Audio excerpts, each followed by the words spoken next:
times. Okay, and to Francesco, he is also here, Francesco Ferrari, coordinator of the doctoral school. I'm very pleasure to welcome you here, and of course I want to invite to take first our guest from Tokyo, Professor Toyomi Asano from Waseda University. He's our guest, so please, Toyomi, I give you a word. Thank you so much for your introduction, Benjamin. I'm very pleased and honored to be here. Thank you for inviting me to this conference, the title of which is Reconciliation in the Russian-Ukraine Conflict as a part of initial activities of International Association for Reconciliation Studies. Because this reconciliation studies will focus upon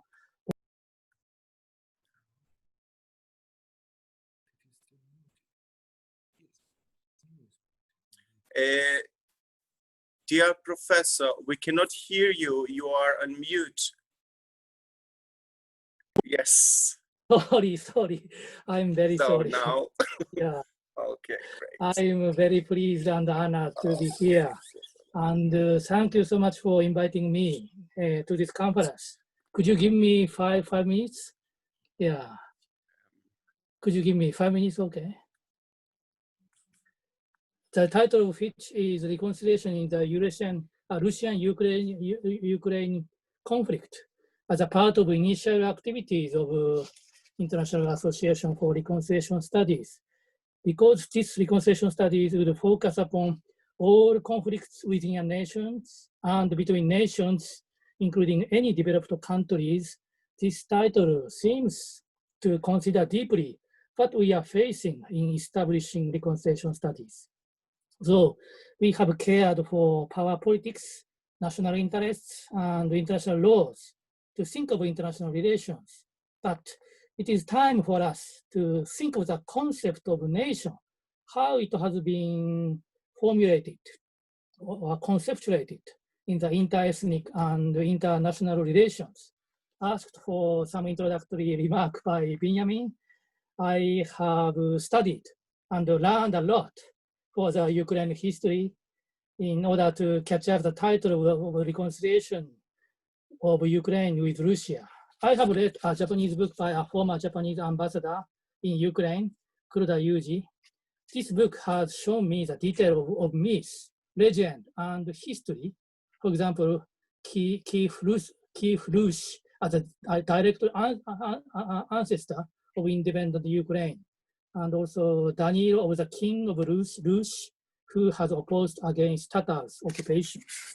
Among the history of Ukraine, the most impressive matters I thought was that Ukraine's history has been developed in a channeling space for many other ethnic groups to rise and fall. Mongolians, Kipchak Kingdom, Polish and Lithuanians, Gestispolita, division of the United Lublin Kingdom in 1795, and Russia's occupation and assimilation to its Russian Empire through the battle with Swedish Kingdom and Polish.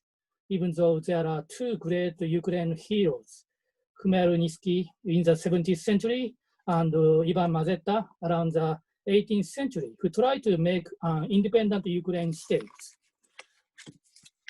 Also, as a famous woman in the 16th century, Anastasia Lisovska, who was captured by Crimean Tatar and sent to Ottoman Turkish palace, eventually became a mother of same as a Sultan of the Turkish Empire.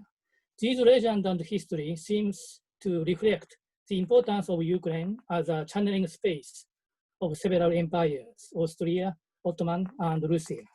In this historical context, I have learned the event of reconciliation as a historical event itself is strongly contested between Ukraine national historian and Russian historian over the explanation of the Treaty of Perestyarov Treaty by Khmelnytsky in the 17th century between Russia and Ukraine. Whether the Treaty of Perasiarf was a brilliant one to amalgamate two ethnic groups into the original one nation, as Russian historian says, or was a temporary short-term military alliance with surrounding empires, as Ukrainian historian says. This debate seems to similar with a debate between Japanese historians and Korean historians over the meaning of the Koreans' annexation into Japanese empire in 1910. I also learned Ukraine has a huge strategic importance to the other areas of the world, mainly through agricultural products and immigration of the Jewish and the Ukrainian peoples to North and South America, and the tradition of Cossack as a brave warriors who also immigrated into Siberia after 19th centuries, who had fought against, Cossack had fought against and had been utilized by the surrounding empires. Now I am interested in how such historical memory came to be revived by the former immigrants who returned to Ukraine after USSR collapsed in the end of the 1991.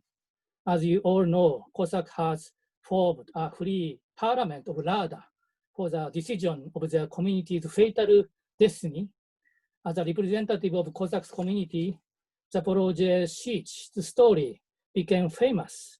How Ukraine's revival as a democratic nation has been intertwined with the demise of Soviet regimes as an empire and non-democratic regimes should be considered. In this way, I really appreciate the opening of this conference as a precious occasion for me to think of the concept of reconciliation as an extension of global history. Looking back myself with Professor Karina Koslina, I happened to join in Waseda University in Tokyo 2 years ago. And now I appreciate this meeting with her in Tokyo, which eventually connected my another meeting with Mr. Benjamin Gastin and its Professor Martin Reiner in Jena University.